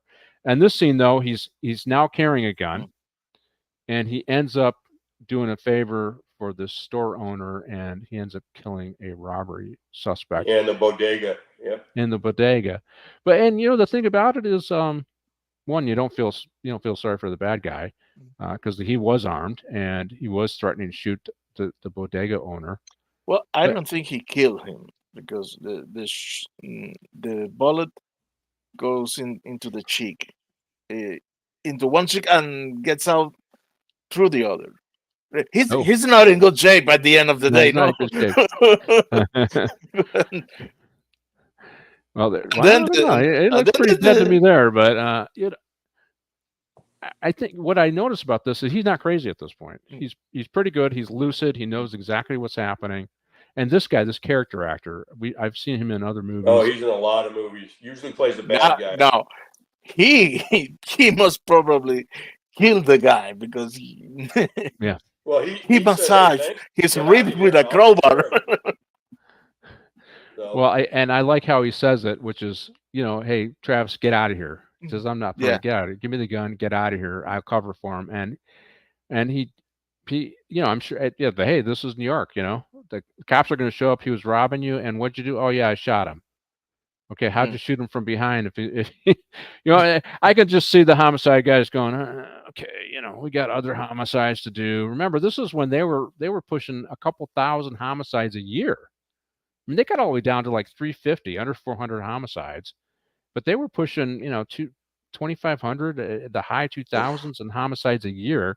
Could you imagine coming in? Yeah, I shot this robber. Is this his gun yet? Did you try to rob you? Oh, this guy's got 6 other robberies on his. Okay.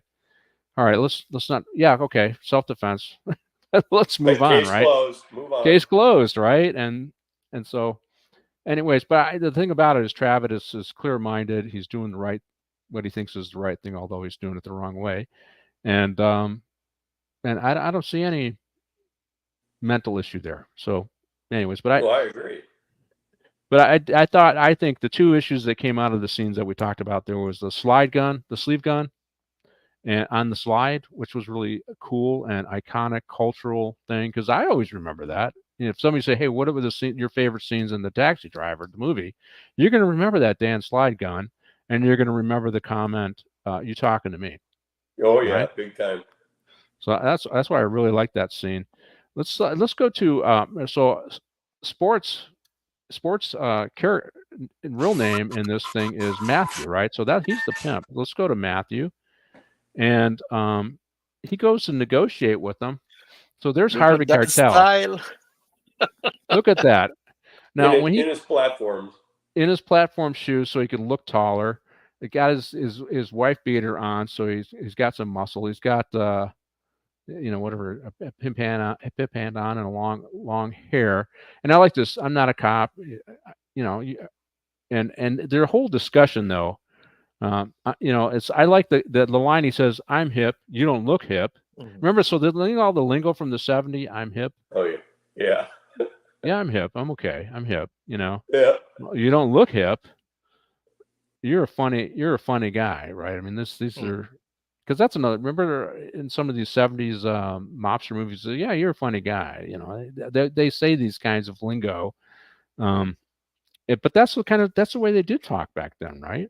Yeah, they didn't want to give up anything in case he was a cop, so they just talk around things. But Harvey Keitel's a little guy too, just like De Niro. They wanted to make him look bigger with the shirt, and he's got some good arms on him. He's in good shape at that time. He's a young guy, but he's another 5'7", 5'6" foot guy. Yeah, these guys play tough guys, but they're not really big guys at all. I'm like Paul Newman was not a tall guy either. No. Well, Bobby De Niro is 5'6", 5'6.5". He's standing on the ground with probably lifts on. He's got Harvey Keitel up on the stairs, looking him straight in the eye with 4-inch platforms he's wearing. Right. They're little guys. But they play the character. This is the scene where he actually meets with Iris, right, or Jodie Foster's character, and tries to get her to leave the scene and builds a relationship with her.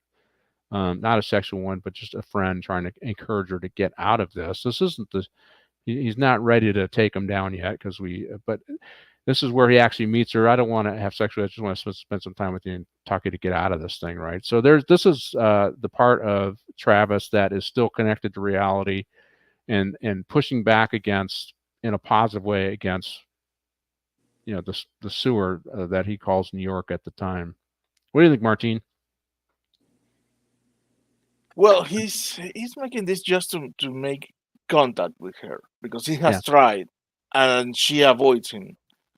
I think he figured, if I get into the room with her, she has no other option than listen to me. Yeah. And then and it works, because they even go to have a breakfast in another opportunity, but this time is she agrees, and and there is when she talks to him more of her life.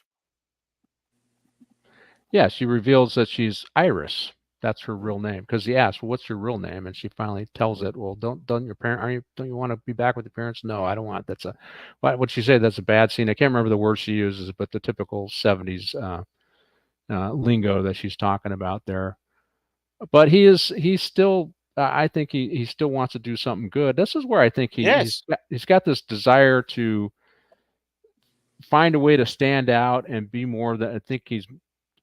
To be more positive, because he doesn't have a family, he doesn't have anything else in his life, and I think that's an important thing for people. They want to feel good about what they're doing, and he's just shuttling people to and from in a cesspool of a city at the time, and he wants to. Harvey Keitel does look buffed in this film, but I have to tell you, you can make anybody look buff, I guess, almost in these films if you if you do it right, because he doesn't look. He looks like what's a Johnny? Looks maybe he can bench press 100 pounds. I don't know. He He's doesn't look that lean in big the to me, movie. right? He's lean. You know, he's not. And he's little, so he looks big because of the V and the T-shirt. Yeah. And he's got sinew. He's got muscle, but he's just lean. He doesn't have a lot of body fat. He's not Okay, that let's move on to, we got about a little more than 15 minutes left, and we got to get on to the assassination attempt, because that one's really an important scene. So go ahead and roll right into that. And yeah, you need to rewatch the film. It's a great show if you haven't watched it in a while, and to see where. So a couple of things about this, John. So if I'm an assassin and I want to be successful, I don't get a mohawk. No. No, you don't really blend in real well. Yeah, you don't blend in real well. Okay, the army jacket, you're a former vet, you got the pin on, but you don't get a mohawk because you kind of stand out right away, right? And it's like, okay, if 101 on assassination, you want to blend in. What he should have done was use Go ahead. a wig. He should have used a wig. So Yeah. in his way out, he could ditch the jacket army and the wig, and he's just a guy in a mohawk. Which is exactly what the crooks do. They, they'll wear a hat and they'll wear two jackets, and they'll dump the hat and dump a jacket, and so that you look different as you're looking for the crook. I've seen that, I don't know, multiple times. I know, John, you've seen it, where they shed the first layer so that they look different because they know that somebody's going to give a description. But yeah, if you're going to do an assassination, you don't cut your hair unless everybody else has a mohawk, which they don't. Yeah. But he does, he definitely stands out, and it's probably another iconic look, the whole mohawk look that for this guy. But the thing about this assassination attempt, it just reminded me of Arthur Beamer's assassination attempt on oh my God, Wallace, right? Was it George Wallace? Wallace was running for president as an independent, I think, and a guy named Arthur Beamer attempted an assassination on him. He had looked to do other assassination of other people, but he ultimately settled on him, and he ended up shooting George Wallace. But Wallace, it impacted his spine. I think he was in a wheelchair. Yep. After that, but so I mean, and if I remember correctly, that did happen before this. So I think it was he was running. See, Nixon was running. He was running. So yeah, it would have been earlier, right? It's probably 72, something like that. So I think the movie does take inspiration from that, and of course, before he does the assassination attempt, obviously because he's got a mohawk, he's easy to spot. The security guys chase after him, and they thwart that, and then he moves on to decide how he's going to go out in a blaze of glory. And I have to tell you, I was the watch commander for the Carson lobby shooting, and the guy wanted to die by police intervention. He came into the lobby and shot one of our deputies. We had a gunfight in the lobby. We ended up killing him in the lobby. So this thing where he ends up taking on these, what he knows are armed thugs, he knows he's probably going to die, and if he's not going to die, he's going to commit suicide. But he's at the point now where he wants to die by suicide. He's going to, instead of suicide by cop, which is what I think he was doing with the with the senator here or wherever. He decided to do suicide by criminal and take a few of them out with him. And in the Carson lobby shooting, that guy didn't. The interesting thing about that guy took a fatal round in the first exchange with, he used to be your partner there, Scotty Orr. He took a fatal round, and the guy was still by the time I got to see what was going on, because I came over from the watch commander's off, the guy was still had his gun up, and he was still looking for a target. After he delivered the fatal round and pulled the deputy to safety, the deputy survived. But that guy was still looking for action, which is what you see in this show, right? I mean, let's do the scene explosion, and this is where he explodes, and he does what he's going to do with these criminals, because Harvey Keitel takes, which is probably a fatal round, and then he comes back to actually shoot Travis in this scene. and it's a very chaotic scene. And it also is when I think if I said what were the three things you remember most about Taxi Driver, I think you'd probably say the sleeve gun, the comment, you looking at me, and then this final shooting scene. I think that this is where he's having this conversation with Harvey Keitel's character Speed, and I guess he's got his guns covered up there. He's got sleeves on now, and they get in this dispute. He ends up throwing a cigarette at him, right? Get out of here. Get away. I think he's saying that. Get out of here. Get lost. Typical 70s lingo. And our character Travis pulls out his gun and says, "Suck on this," and then shoots him right in the midsection. Go ahead. That line stuck with me more than "Are you talking to me?" Oh, really? Suck on this? Yeah. I still use it when I'm playing shooters. Yeah, suck on this. So, and the line. Are you looking at me? That wasn't written. I'm wondering if this line was written, but I mean, just the whole blocking. So he ends up shooting him. Then he goes, sits on a curb because he survived this confrontation. He thinks Speed's out of action here, and he goes and sits on a curb for a while. Then he decides to go and save Iris, I guess, is what he's thinking. And if he goes down in a blaze of glory, fine. If he doesn't, he planned on killing himself anyways. But so he shoots him, and then he sits on the curb, and here's where I think he's pulling his gun to shoot him. Yep, there it is. Yep. And he goes down. Or no, he's still, yeah.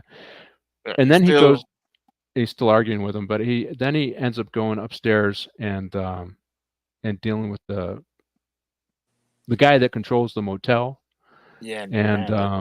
And then one of the John who's in with Iris, I guess, at the time. So, actually, he was a mafia guy that was in with Iris.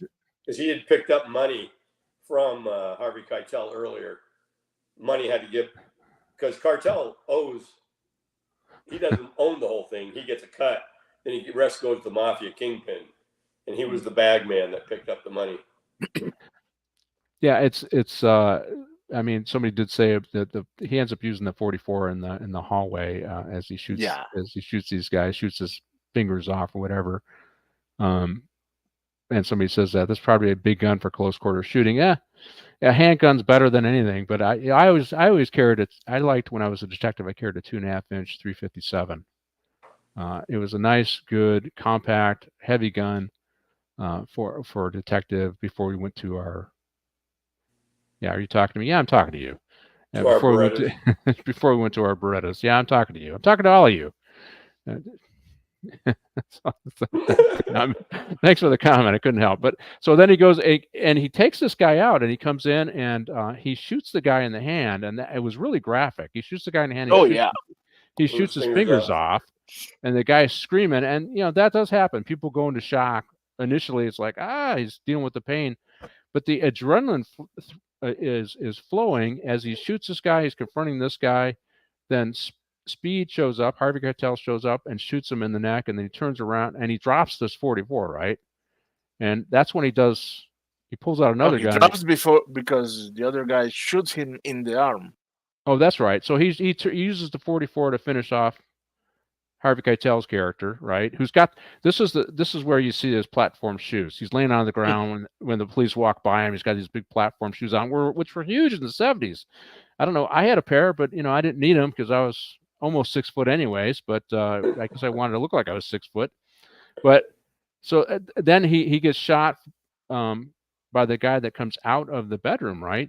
He's in with Iris, the mafioso guy. And that's when he spins around and uses his sleeve gun. Another iconic scene, as far as I'm concerned, where he gets the sleeve gun out and he uses it effectively, and he shoots the guy. And then he hits him a few times in the face, and you just see the guy walking back as he's getting hit in the face, and he goes down.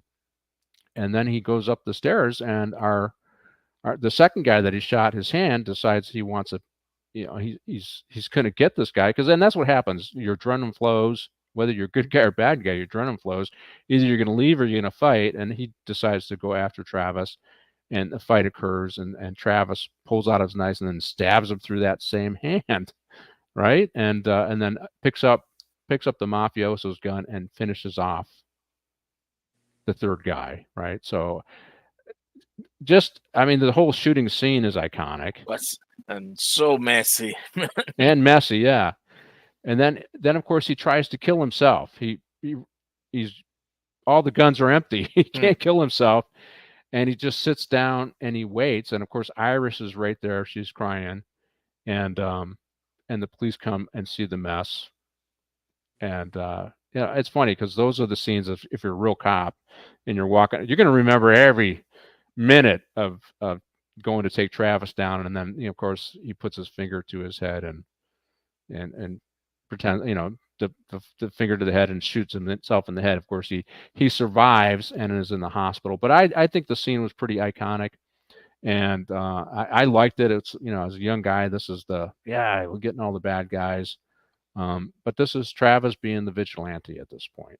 He switched from We being have a the assassin question. to the vigilante. Yeah, go ahead. Let's see. So I've heard that this scene is very realistic depiction of a gunfight. What do you guys say? Well, there are a couple of things that I would say. Yes, you don't go down with one round. That's true. Two, once the adrenaline pumps, you can still be in the fight even if you've taken the fatal round, as I said. So that's pretty realistic.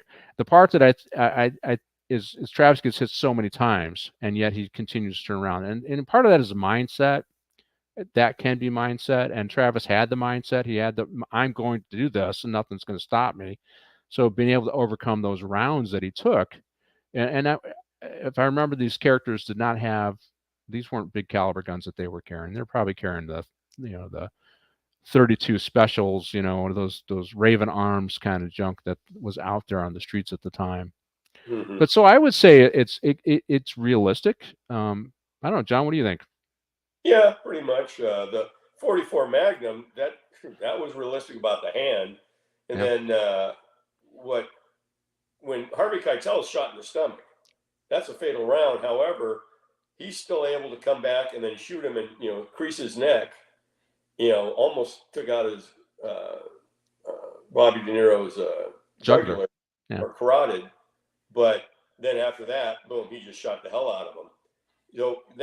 They say, I've looked at a lot of shootings over the years when I was AOT and everything else. And a lot of the guys from AOT used to teach us before that you can go 45 seconds after you be shot in the heart. Yeah. The adrenaline is so high, you may not even feel the impact. You may just feel like a punch. Yeah. You don't know that you're shot in the heart, and you're still going. Then all of a sudden, boom, you're done. Yeah, it's what were we trained? Boom, boom, boom. So, yep. Center of mass, head.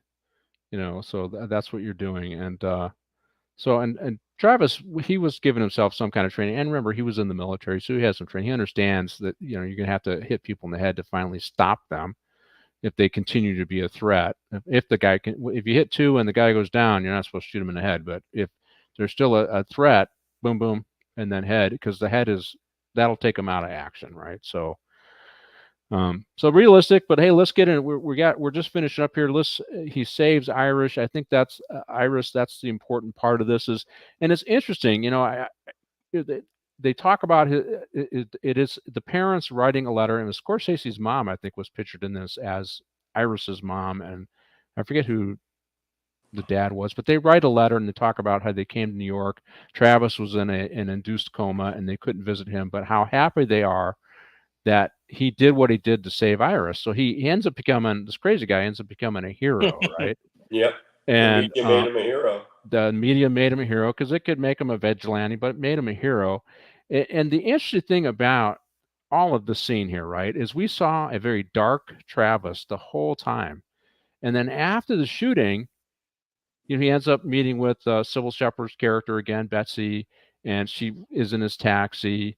And he's interacting with, he's much more positive. And all I could think of is, okay, not only get a treatment for his wounds, I think he got treatment for his depression, is what I think. I think the coma resetted his brain. You think the coma? I think that he just probably got treatment, is what he got. And it could have just been, now that he's a hero, he's accomplished something, and it's changed his mindset. Because all of a sudden he's smiling. He never smiled before. He's smiling, a real smile. She gets in the car thinking, oh, you're a hero. I want you Yes. back. And he's like, see ya. Drops her Yes. off and takes off. So Yeah. he now has the upper hand on that. So he's a much better man now after he got the exaltation. Yeah, he's not just a taxi driver. He's somebody that has status, and which is and they say that by the fact that she gets into his cab and wants to talk to him, and it's funny how he says, yeah, no, the ride's on me, and he just drives away. And he does not want to make any small talk with her. He's moved on, Right. and but you're right. I think he does, as I said all along in this movie, he was seeking some kind of I don't want to say redemption because that's not the right word, or validation, affirmation that he is a better person that he thinks himself to be, and ultimately he acted on some positive impulses in a very negative way, but it got spun as positive by the media. Right. So it's a very upbeat interpretation of the ending. I've heard plenty of others that took it as he's still unhinged and crazy, yet praised as a hero.